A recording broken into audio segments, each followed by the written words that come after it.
My husband said his mother was dying. Those were the exact words he used on a Tuesday evening in March, and I remember standing in our kitchen in Austin, Texas, with a glass of Pinot Grigio halfway to my lips when he told me.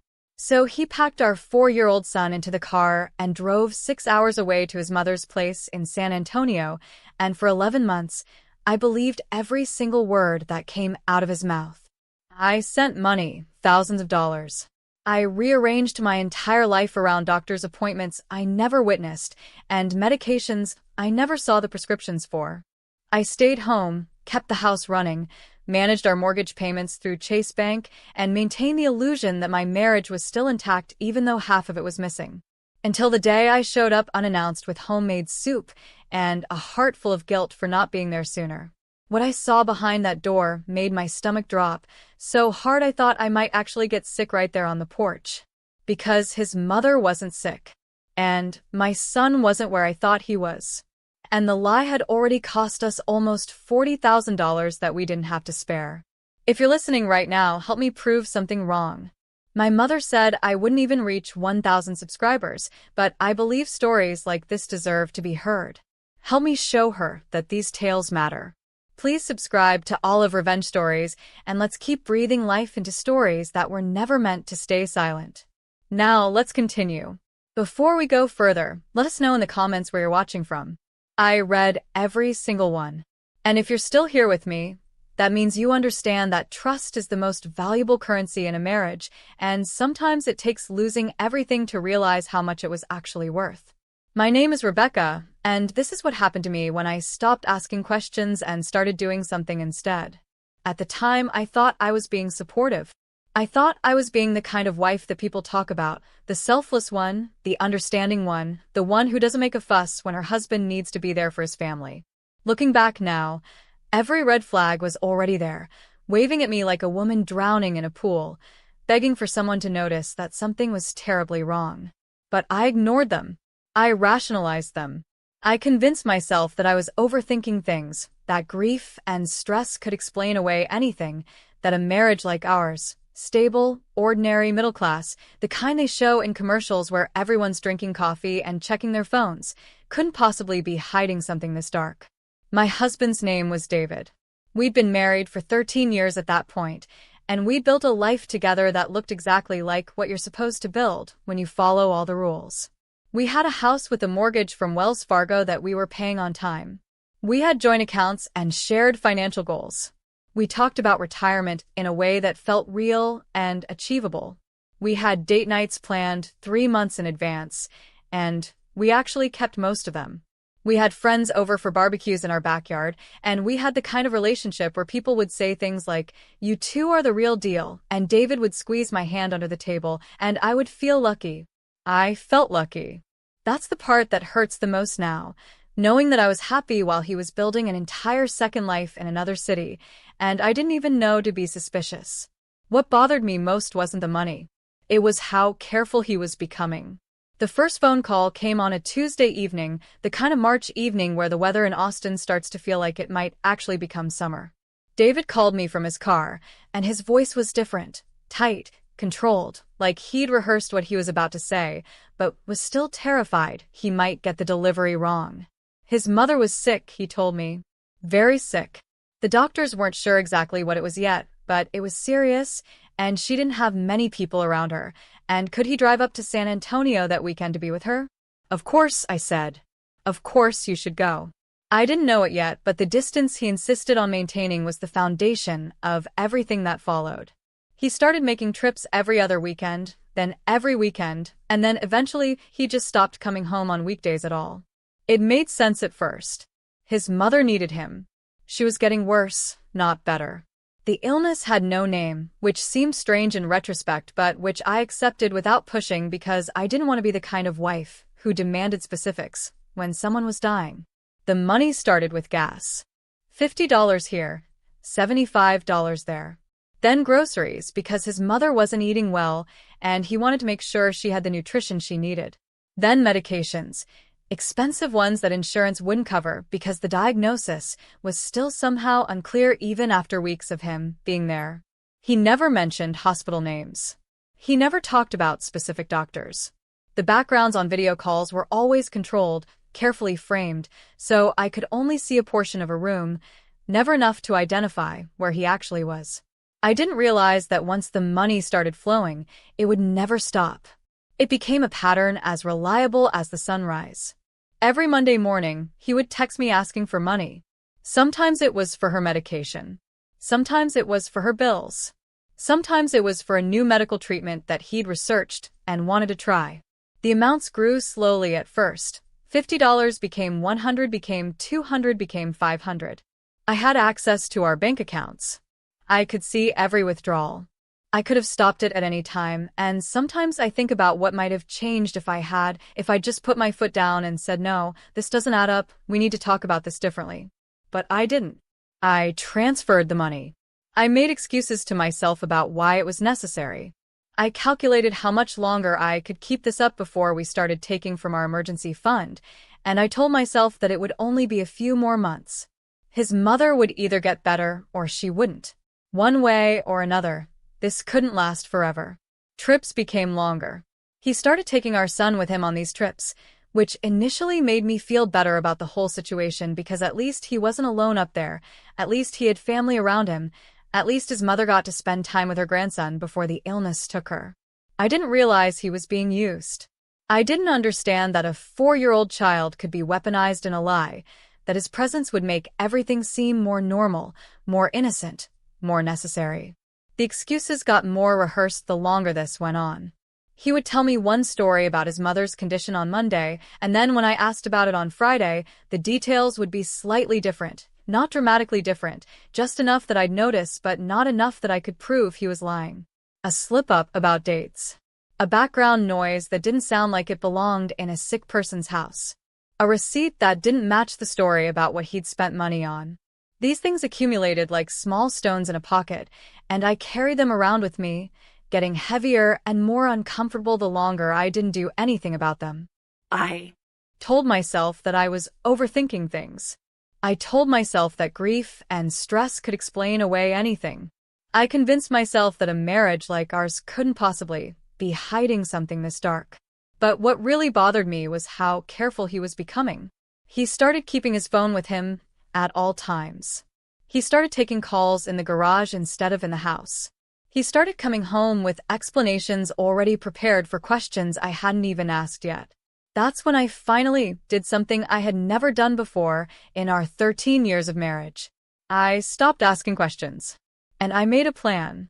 I kept a notebook hidden in the freezer behind the ice cream where I knew David never looked. I wrote down dates and times and amounts of money. I noted discrepancies in his stories. I researched his mother's address and found it on Google Maps and looked at the street view and tried to figure out what his life looked like when I wasn't there. I knew I was being obsessive.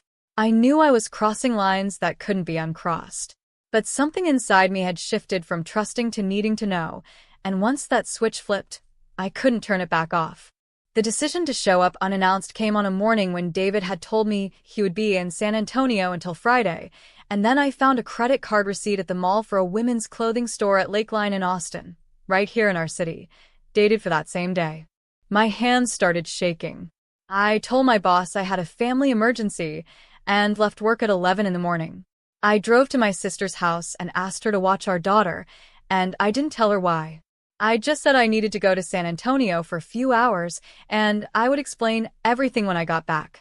I packed soup in a container because I needed to have a cover story, something to say when he answered the door that would explain why I was there. I wanted to surprise him, I would say. I was worried about his mother. I thought she might need some comfort food from home. I rehearsed the apology I would give him for not believing him, for doubting him, for letting my crazy anxiety get the best of me and make me suspicious of a man who was out there taking care of his dying mother. I never rehearsed what I was actually going to see. The drive to San Antonio is about 90 minutes if you don't stop, and I didn't stop. The whole way there, I played podcasts that I didn't listen to and thought about what I would say if I was wrong. I thought about how humiliated I would feel walking up to his mother's house with homemade soup and an accusation in my heart that turned out to be based on nothing but paranoia and a woman's insecurity about her middle-aged body and the wrinkles that were starting to show around her eyes. I thought about what this would do to our marriage if I was wrong, and I also thought about what it would mean if I was right, and I decided that I needed to know which one it was, and I needed to know today. The address on the paperwork from the hospital, or what I thought was the hospital, was on Elm Street in San Antonio, and I had to circle the block 3 times before I realized that the address he'd given me wasn't a hospital at all. It was a residential neighborhood, with small houses that had been built sometime in the 1980s and had that kind of worn, lived-in look that came from being home to families who actually spent time there. The wrong house was small, with a red door and flower boxes that looked like someone had actually watered them recently. Lights were on inside, even though it was the middle of the day. Music was playing. I could hear it from the street, something upbeat and modern, nothing that sounded like it was coming from a house where someone was dying of an unknown illness. I sat in my car for 10 minutes before I got out. I sat in my car, and I made myself breathe, and I thought about the last time I could turn back, the last moment I could still be the woman who believed her husband, the last second I could preserve the marriage I thought I had. And then I got out of the car.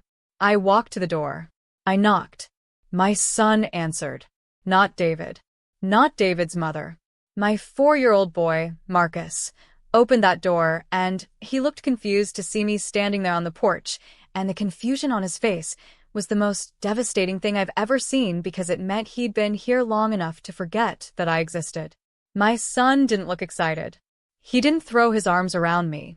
He looked uncertain, like he was trying to place me, like maybe he remembered me, but I'd been gone for so long that he couldn't quite make the connection stick. And that's when my stomach dropped, and that's when I realized that this wasn't an affair that just started.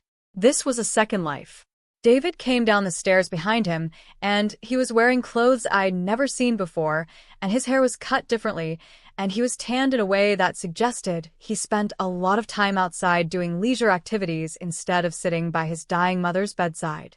His face went white when he saw me, and behind him, I could see her now, standing in the hallway with her hand on his shoulder, was a woman who was not his mother. She was young, maybe 35, with long blonde hair and the kind of easy confidence that came from knowing she belonged exactly where she was. Her name was Sandra, I would later find out. She'd been a nurse at a clinic in San Antonio. They'd met when David came in for a checkup, and they'd started seeing each other approximately 6 months after we were married. The lies didn't start slowly. They started fully formed, like Athena from the head of Zeus, already complex and intricate and designed to withstand scrutiny. The money didn't go to medication. It went to rent on this house. It went to Sandra's car payment, which was a Mercedes, which seemed important to note at the time, even though I don't know why. It went to groceries and utilities and dinner dates and weekend trips to the hill country, and somewhere in there, David had managed to convince himself that he was being responsible by maintaining his other life separately from the one he had with me. He had a separate bank account that I didn't know about. He had a separate phone that I'd never seen. He had a schedule that he adhered to with the precision of a man who was running 2 complete households and keeping them both supplied with lies that had to be consistent enough to hold up under the weight of 13 years of marriage. My son was here because David needed him to be. He needed the legitimacy that comes from having your child with you. He needed to be able to tell people, if they asked, that he was a devoted father who was taking care of his sick mother. He needed Marcus to be comfortable here so that when I eventually showed up, because he must have known on some level that I would eventually show up, I would see a child who looked happy, who looked like he was thriving, who looked like maybe this wasn't as terrible as it seemed. What bothered me most wasn't the affair. It was how carefully constructed everything was. It was how methodical he had been. It was how he had taken our child and incorporated him into the lie as if Marcus was just another prop in the life he was building. I didn't lose my marriage that day. I lost the version of my life I thought was real. I stood on that porch with homemade soup cooling in a container, and I looked at my husband and I said, "Pack his things." I didn't yell. I didn't cry. I didn't give him the emotional reaction he probably deserved. I just stood there, and I said those 4 words, and I watched his face as he realized that I knew everything, and there was nothing left to lie about anymore. The confrontation that followed wasn't dramatic. There were no screaming matches or thrown dishes. David tried to justify himself in a way that suggested he'd rehearsed this conversation too, had prepared his arguments the same way he'd prepared his lies. He told me that he loved Sandra. He told me that our marriage had been over for years. He told me that I was cold, that I was distant, that I was focused on my career and my friends and everything except him, and that he'd had to find somewhere else to be happy because I'd stopped being able to make him happy. He told me that he'd stayed in the marriage for Marcus's sake, which seemed rich given that he'd left Marcus in a house that wasn't his home, being raised by a woman who wasn't his mother. He told me that he wanted to work this out, which I understood to mean that he wanted to keep both lives going somehow, that he wanted me to accept Sandra's existence, and the fact that our son was spending half his time in another house with another family. I didn't work it out with him. I took Marcus and I left. I drove back to Austin with our son asleep in the back seat, and I called a divorce attorney from the parking lot of a Starbucks off I-35 because I couldn't think straight, and I needed someone to tell me that what I was feeling was justified, that I wasn't overreacting, that my marriage was actually over, and I wasn't just being dramatic about it. The attorney was a woman named Michelle, and she was based in Austin, and she told me that David's behavior constituted infidelity and child endangerment and financial fraud, and that we had a strong case for a favorable settlement. She asked me about the money, the almost $40,000 he'd spent on his other life while I was paying for a mortgage and utilities and the mortgage on a car I still owed $12,000 on. She asked me if I wanted to pursue restitution, and I said yes, and then I said no, and then I said I didn't know. I wanted him to suffer. I wanted him to lose everything the way I felt like I'd lost everything. But I also wanted to be done with him, to move on, to build a new life where I didn't have to think about his face or hear his voice or wonder where he was and who he was with. The divorce took 14 months. The settlement took another 6. He fought for custody of Marcus in a way that suggested he'd suddenly become very invested in being a father, now that he'd been caught. He claimed that my showing up unannounced had been a violation of his privacy, that I'd invaded his home, that I needed to take a step back and let him raise his son the way he wanted to. The judge looked at him like he'd grown a second head. She awarded me full custody with supervised visitation for David, which meant that he could see Marcus once a week, but only if there was someone there to make sure he wasn't taking him anywhere or telling him lies or trying to convince him that his mother was the bad guy in this situation. He hated that. He hated it more than he'd hated being caught, I think. He hated the loss of control, the loss of privacy, the loss of the ability to compartmentalize his life and keep things separate. He moved back in with Sandra, the woman he left his marriage for, and from what I've been able to gather through mutual friends and social media, they lasted another 2 years before she got tired of being with a man who couldn't be trusted and who was apparently the kind of person who would lie to everyone he knew for over a decade without blinking. They broke up. He moved to Houston. He got a job with an insurance company that involved a lot of travel, which I realized was probably just him creating the conditions for the next lie, the next affair, the next secret life he would try to build. He sent child support on time most months, and he showed up for his supervised visits, and he seemed to have accepted, on some level, that his ability to control the narrative was gone. What I learned from all of this, and I want to say this to anyone who's watching right now and thinking about whether they should push harder, whether they should ask more questions, whether they should trust their gut, is that betrayal isn't always loud. Sometimes it's organized. Sometimes it looks responsible.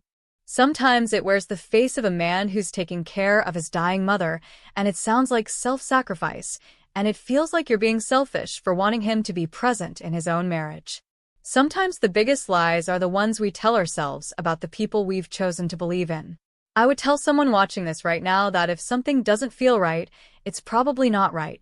I would tell them that trust is something you have to earn every single day, and once you've shown that you can't be trusted, you don't get to earn it back just by apologizing. I would tell them that their instincts are probably right, even when their heart is telling them that they're being paranoid, even when their friends are telling them they're overthinking things, even when their therapist is telling them that they need to give their husband the benefit of the doubt. I would tell them that $40,000 is a lot of money, but it's nothing compared to the years you lose believing someone who doesn't deserve your belief. If you're still with me, comment, "I'm still here." I want to know who's really paying attention. I want to know who understands that these stories aren't just about the drama, they're about the patterns, they're about the way we ignore red flags because we're afraid of what we'll find if we start looking. This story didn't end with me finding love with someone new, because I haven't. This story didn't end with me learning some magical lesson that transformed me into a better person, because I'm still the same person I was before, just with a lot more skepticism and a lot less faith in my ability to know people. This story ended with me realizing that sometimes you build a life with someone and that life is a lie, and the only way to move forward is to burn it down and start again. My son is 9 now. He doesn't remember very much about living with Sandra and David. He remembers the house because he describes it sometimes, but he doesn't remember David the way he did during those supervised visits when David was trying to convince him that none of this was his fault. He has my new last name. He is a therapist who helps him process the fact that his father is the kind of person who would use him as a prop in a lie. He has a life that's normal and stable, and his mother is present in it every single day, and that's enough. I never got the money back. The settlement required David to pay a portion of it, but he declared bankruptcy right after the divorce was finalized, which I should have seen coming because of course he did, because the man who would lie for 13 years straight wouldn't hesitate to lie to the court about his finances too. I got the house, though. I kept the house. I paid off the mortgage early because I wanted to own something that was completely mine, that couldn't be taken away from me, that couldn't be revealed to be a lie. And every time I think about showing up unannounced at that address in San Antonio, every time I think about opening that door and seeing my son's confused face, I remind myself that sometimes you have to lose everything to understand what was never really yours in the first place. If this story stayed with you the way it stayed with me, subscribe. These stories aren't rare. They're just rarely told honestly. And if you think this was shocking, the next one is worse. Thank you for listening. Thank you for being the kind of person who reads comments, who subscribes, who believes that stories like this deserve to be heard. My mother said I wouldn't reach 1,000 subscribers.